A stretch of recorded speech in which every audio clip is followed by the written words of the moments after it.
Welcome to the Expanding Your Search and Stopping for Directions podcast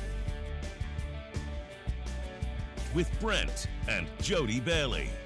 We are growing our circles of connections and knowledge together with encouraging conversations and positive communications. Today, Brent and Jodi welcome worship leader and songwriter, Roybrock.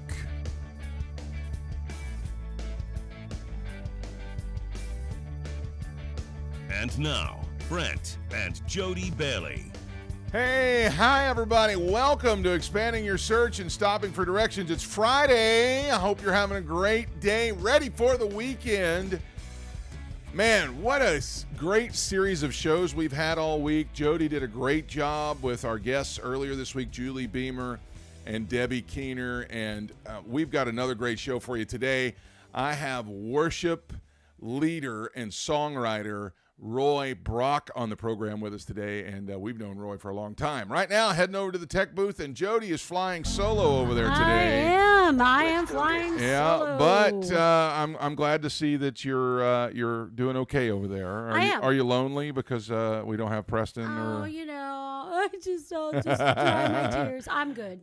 Yeah, I know. Yeah. I know. I know that when we do this show, we have only done a handful where it's just been me and you. It's usually got, we've got, Luke was there for a long time, and now we're getting into the kids, getting into the act. And so anyway, with that being said, we need you all to just go away for a few minutes because me and Jodi are alone. So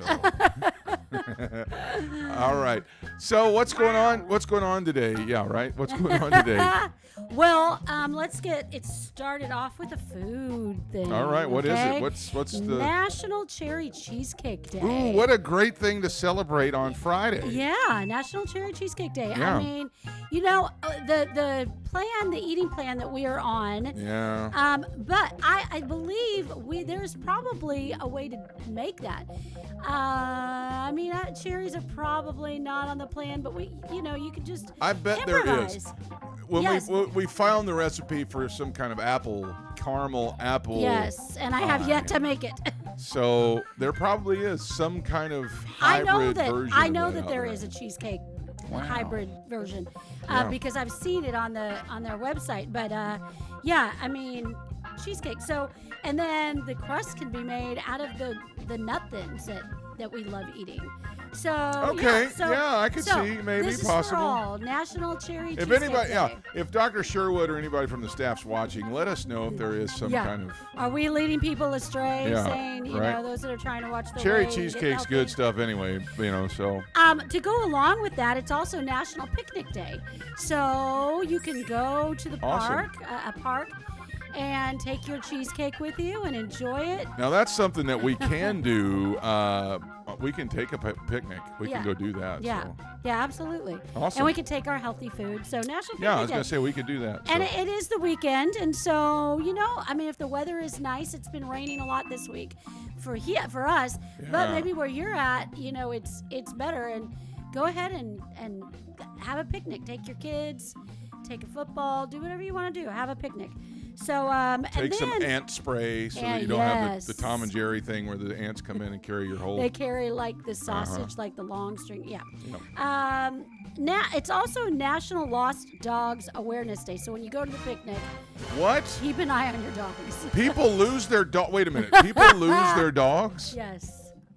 Oh my gosh. Be aware of that. Now, do you recall a time that we lost a dog when your parents were out of town one time? When we lived in Kentucky. Let me say this. We didn't lose the dogs. The dogs broke out. That is true. Now these are Rottweilers that weighed over 100 pounds, exactly. And they broke through the fence and got loose. Thank God they got into somebody's cow pen. Yes. And when they got in the cow pen, they couldn't get out. No. So they were just stuck out there in the. Now I will say this: we were babysitting. We were babysitting or dog sitting the dogs. And my parents were in Gatlinburg. Yeah. Why Tennessee. didn't we go with them? They didn't invite us. And so when we when I had to call and tell them that the dogs had got out, they immediately got up and drove 5 hours home and got home by the time the sun got up. Yeah. Come up and found the dogs out in the cow pen, Yeah. which we drove all over the I place was going to looking say for all them. night we were driving looking for the dogs. But we didn't go to look in somebody else's cow pen. So Yeah. anyway, So the last Fun thing I times. Go have ahead. is National Take a Chance Day. And so if there's something that you've been wanting to do, but you're just maybe Yeah. too much of a risk, take a chance. I mean, obviously, for me, I wouldn't be like, oh, go skydiving. No, I'm not taking a chance with that. no, I'm not doing that. But I mean, take a chance. There was a song in the 80s, Take yeah, a Chance. take a chance on me. Okay, there was that one, but Take a Chance on Love, or anyway, I It can't should remember. be easy to see. So take a chance Oh, today. you're ignoring me. I'm not ignoring you. Okay. Okay, you have anything? We always look up weird, interesting stories. I would say that there is a. It's not good news. It's kind of scary. A guy bought a bag of pre-bagged lettuce, which we're going through We're going through bags of lettuce like crazy. socks. I mean, it's just like we're going through bags of lettuce because we eat a lot of salad, Yeah. a lot of vegetables with it. This guy bought a pre-bagged salads at Aldi's, which we love Aldi's, Yes. and he found an Australian venomous snake. Oh one of them my little gosh. ones, inside that. So Well, yeah, that's a little scary. sorry. You should Yeah. have mentioned the store. Anyway, well, no. It brings up a good point. We should always be checking and washing and We should, before absolutely. you just rip something open, especially something that's been, because Yeah. Aldi is based in Australia, so, and that's where all the venomous snakes live, or a lot of them. Oh my gosh. Be careful if you buy your food at Aldi or anywhere, Trader Joe's, any of those kind of places. Be careful before you just rip into it, and yeah. So, anyway. Anyway, nice story. All right, that's what's going on around the world. We got a great interview with roybrock coming up, so let's expand your search.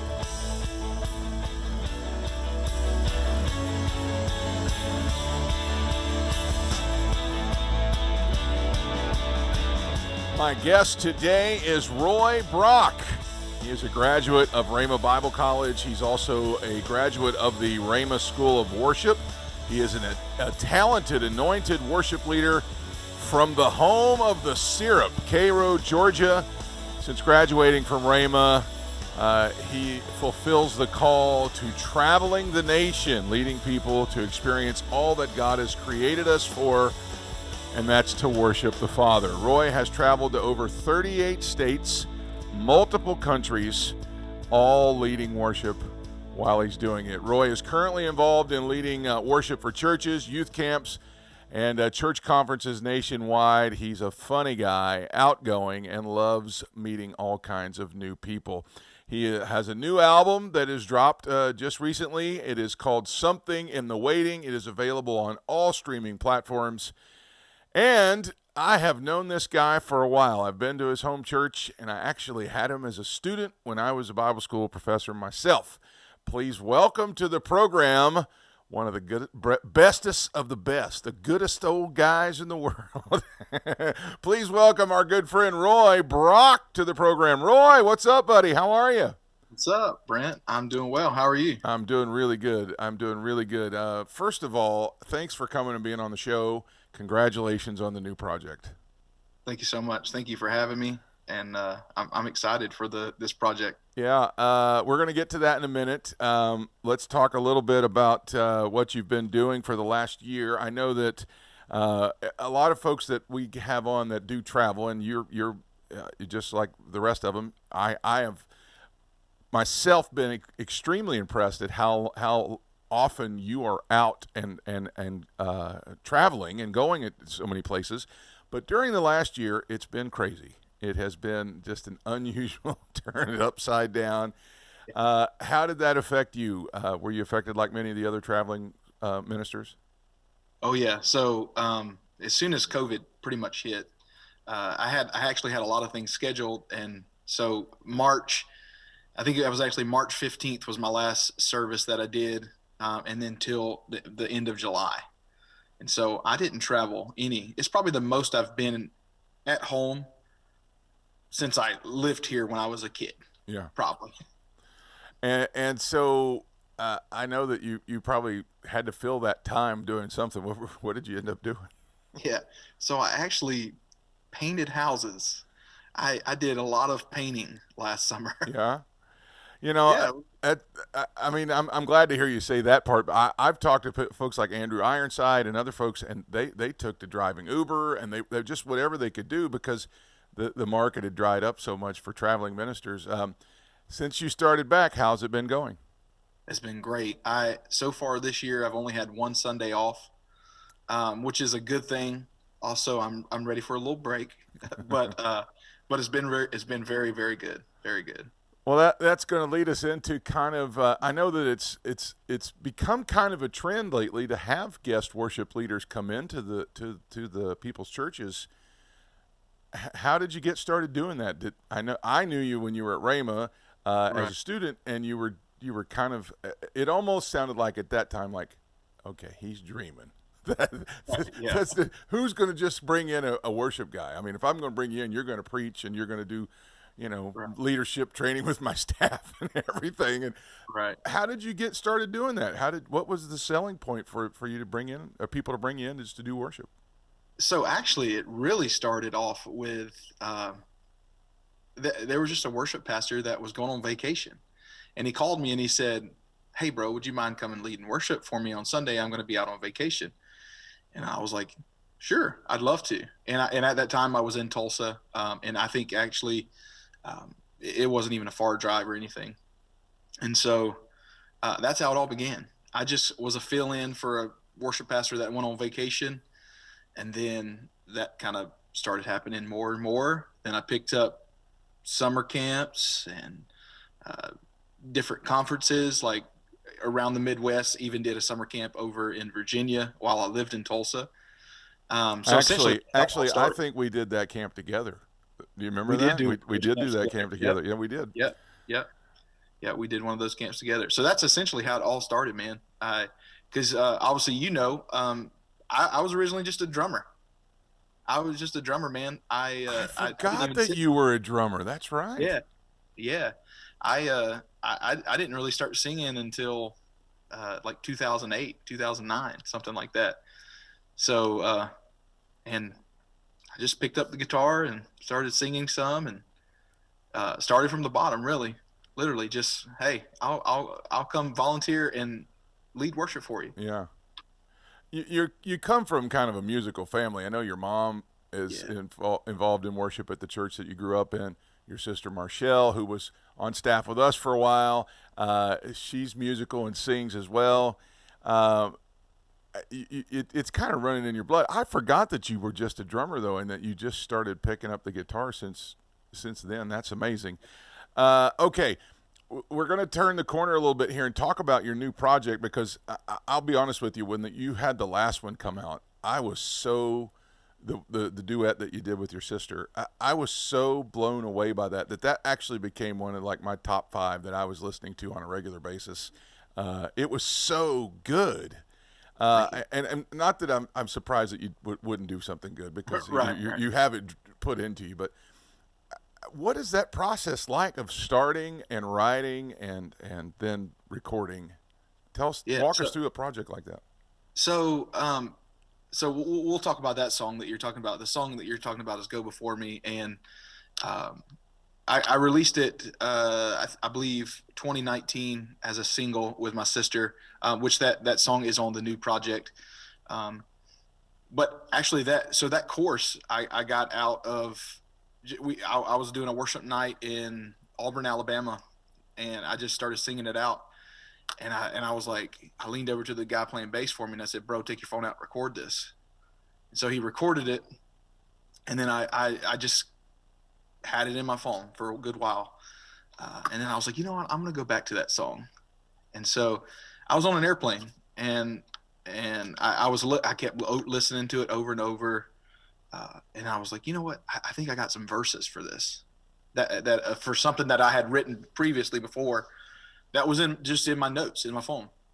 And I said, well, I'm gonna try to put this together. And then when I get off the airplane, I'll play it and see if it happens, see if it works. So I did that. And it worked. It worked. Obviously I had to change a few things. And then the bridge is actually what March wrote. My sister March, she wrote that, and she calls me one day. She goes, "Dude, I wrote this. I don't know if it's like a chorus or bridge." She was like, I was driving the other day and I got this." And she's like, "What do you think?" And I'm like, "Man, that would work perfect with this song I've been working on." And then, I got this song. It all started like the summer of 2018, and I didn't finish it for at least a whole year. The song I just kept building upon it. Okay, this works. That doesn't work. Oh man, this sounds really good. And then when March brought that bridge, it was like just the cherry on top. It was the finisher. Now, before we get to the rest of the new project, I noticed when I was listening to that one, you go before me, I was so moved by the impact and the depth of the lyrics. It wasn't. Now I may upset people by saying this, but it's my show. I don't care. I know that some people, some of the worship that I listen to today is so wordy but it's not saying anything. It's like all these words are crammed but they're not saying anything.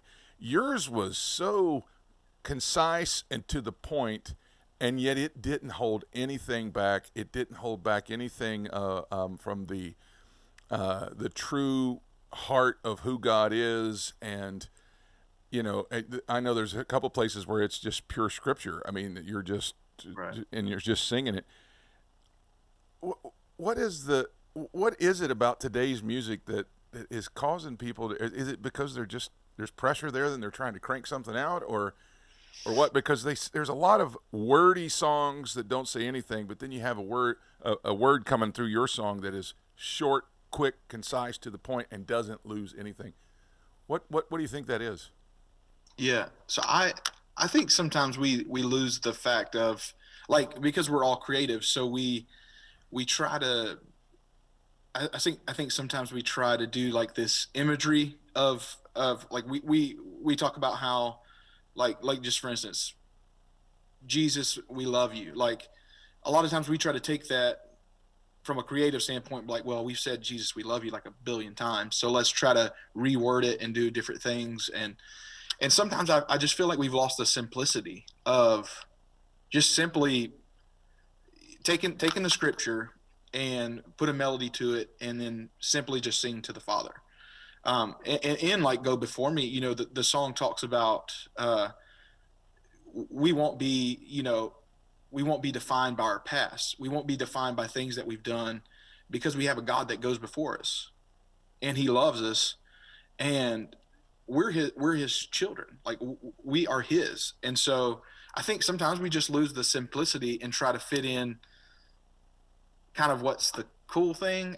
I mean, essentially speaking, now there are some great songs out there today. Sure. Not knocking anything that's out there. Right. It is good. Yeah. But there are some, I agree, man, there's like some wordy songs, and that could be good for certain areas. But to me, in like a worship set, it's kind of hard to sing, a verse that has like 1,000 words, it seems like. And, the thing I love about simplicity is, like, in what I try to do when I write is, if you've never heard my song, by the end of it, you're going to know it. Yep. Because it's so simple that, hey, we're just talking simple terms, what the Bible says, and just simple songs to Jesus is kind of what I strive to do. Yeah. And I was hearing a lot of declaration in your song too. I will not be, shaped by my past. I will not. And you just kept saying that throughout, especially that first verse. That's something you don't hear a lot of anymore. I know that, we both come out of a Word of Faith background where you do have a lot of declaring, but that's also something that's been missed. And David did that throughout the whole Psalms. He declared all kinds of things about the Lord. Yeah, very true. Now it seems like these days it's all about, I'm dealing with this. I have this. I'm doing this. It's like, God, come help me with this, instead of, hey, let's just declare that, like his promises are true. His promises are yes and amen. Yeah. So all we have to do is just declare what has already been said. Yeah. Yeah. So, all right, let's talk about the whole new project. I know that we talked about this one song, but listen, you've got several on this new project. It is available everywhere, all the streaming platforms. I'm assuming it's on iTunes and Google Play and all those kind of places. If you want to download it on Amazon Music, all that, there it is. Something in the Waiting. Now, that's gonna. I'll just say, just by the title, that's a hot button issue because a lot of people don't like the wait. Right. So tell us about that song. So Something in the Waiting, ironically, obviously no one knew at the beginning of 2020 that we were going to enter into a global pandemic. Yeah. But I actually had that phrase, Something in the Waiting, and I got it in like the end of January. And I was like, oh man, that'd be a really cool song. I did. So I put it in my notes in my phone. And then I think it was like the end of March, and it's really funny because I have a really good friend, actually a mutual friend that we know, Isaiah Robinson. He's out in Seattle, and Isaiah calls me and goes, bro, I got this message called Something in the Waiting. I was like, dude, no way. I literally just wrote this down in my phone like 2 weeks ago, as a song idea. And then I probably a couple weeks later, I was like thinking of like, what's some things that is in the waiting? Well, there's faith in the waiting. There's strength in the waiting. There's power. There's hope. There's healing. And there's joy.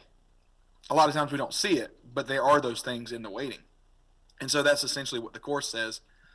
And then obviously we went through a whole pandemic where everybody had to wait. All we had to do was sit and wait. That's the only thing we were able to do. And so I actually I started recording the album in September of last year. And I was like, I really want this song on the album. And I want it to be the title track. But I hadn't finished it. I'm talking about, we're talking, I started recording it like the end of September, and I have not finished this song. And one day I just sat down and I was like, I want to finish it. And man, I'm talking about, usually this doesn't happen, but the lyrics to this song just started flowing. And like in the waiting season, there's a God that goes before us. There's a God that's fighting for us. Yes, he knows the reason, he knows the why. We don't always see it, but he knows. Yeah. And then I love the bridge part. It was like, while we wait with you, we know we'll see like the breakthrough that we've been waiting for this entire time. So it was really cool how that song even came about. I mean, obviously it started way before anyone knew there was a pandemic, and we had nothing but waiting time. Yeah. And then it turned into, man, like, okay, this is an anthem that I feel like a lot of people have really already dealt with. Like, I've actually already had a couple stories. People came in and was like, man, you don't know, like we've been waiting for this certain particular thing in our life, and we still have not seen it come to pass. But when we heard this song, it was like, there's hope. There's hope for us in our waiting. Yeah. Even though we have to wait, there's something still there. That's so awesome. I love when God does stuff like that and speaks to you so plainly like that. It's just so awesome. We're going to throw it up on the screen one more time. This is Roy's new project. It's called Something in the Waiting.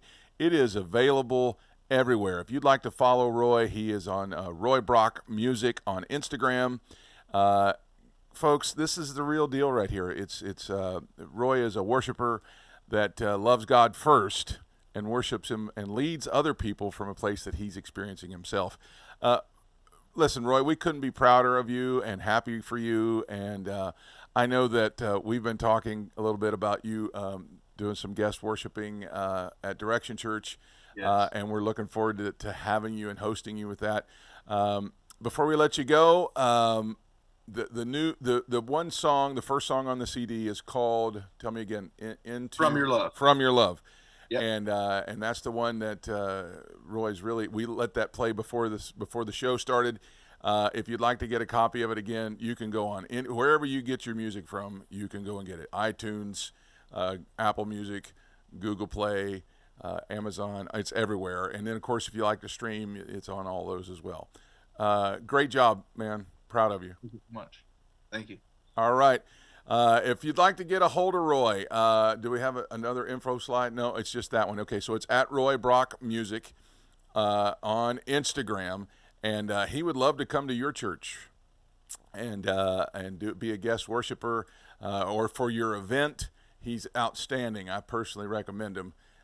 He is somebody that will really do your event good. All right, Roy, have a great rest of your day. Everybody, let's stop for directions.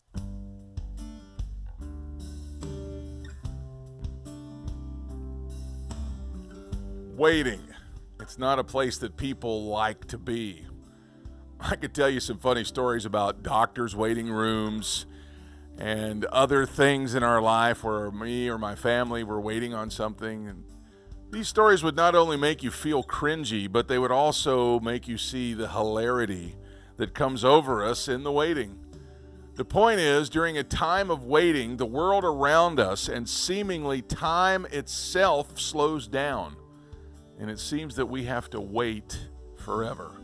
It's in this time that we couldn't think of anything better than opening our hearts and spending some time with God. When things are moving slower, wouldn't that seem to fix the time issue that many people have when it comes to spending time with God? This is something that is happening in the waiting, and that's what Roy has tapped into. When things have slowed down and it seems like you're stuck, that's the perfect time to take your eyes off of what you're waiting for and turn your eyes to the Lord. David said in Psalms chapter 46, verse 10, "Be still and know that I am God. I will be exalted among the nations. I will be exalted in the earth." If you turn on the TV right now, you see plenty of people waiting on things to get better. We've been waiting. But the question here before us today is, have we capitalized on the waiting and purposed in our hearts that He is God and we are the ones who must exalt Him? Well, you still have time. The situations in our lives can all need improving. So why not lift your voice and be the one who will exalt the Lord that you know in this nation? It's that time that His power goes to work in your life. That's going to wrap it up for the show today. My thanks to Roy Brock and his brand new project, There's Something in the Waiting. It's available now on all streaming platforms. I want to thank Jody for a great show today. Next, we have more great encouraging conversations and positive communications coming up for you. Until then, I hope you found what you were looking for as you took the time to expand your search and stop for directions. Have a great day, everyone. Thanks for joining us today. Connect with us on @expandingyoursearch on Facebook and Instagram and @expandingsearch on Twitter. Relive any of our episodes on YouTube. We're available wherever podcasts are found, including Spotify, iHeartRadio, Apple Podcasts, and Google Podcasts. You can also download the Direction Ministries app on iOS, Android, Apple TV, Roku, and Amazon Fire. Take some